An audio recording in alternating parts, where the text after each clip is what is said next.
যশোরে আমির নামের এক কিশোরকে ইলেকট্রিক শ্বাসরোধে হত্যার অভিযোগ উঠেছে তার পাষণ্ড বাবার বিরুদ্ধে। রোববার গভীর রাতে সদর উপজেলার ফতেপুর ইউনিয়নের পূর্ব চাঁদ গ্রামে এমন মর্মান্তিক ও হৃদয় বিদারক ঘটনা ঘটে। জানা যায় অভিযুক্ত বাবা নুরুল ইসলামকে গ্রেপ্তার করেছেন পুলিশ। ছেলেকে হত্যার কথা পুলিশের কাছে স্বীকারোক্তিমূলক জবানবন্দি দিয়েছেন ডাকাত বাবা।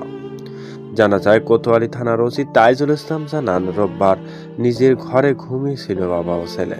এ সময় তার বাবা নুরুল ইসলাম প্রথমে ছেলের বাম পা জোরে বৈদ্যুতিক শক দেয়। এতে ছেলের মৃত্যু না হওয়ায় পরে গলায় গামছা পেঁচিয়ে আধা ঘন্টা তাকে মূলত মৃত্যুর জন্য ছটফট করা সন্তানকে গলায় গামছা পেঁচিয়ে হত্যা করেন তার বাবা।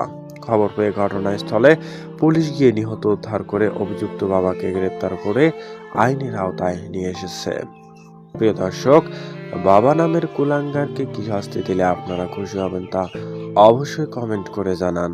পরবর্তী ভিডিও পেতে চ্যানেলটি সাবস্ক্রাইব করে আমাদের পাশেই থাকবেন। ধন্যবাদ।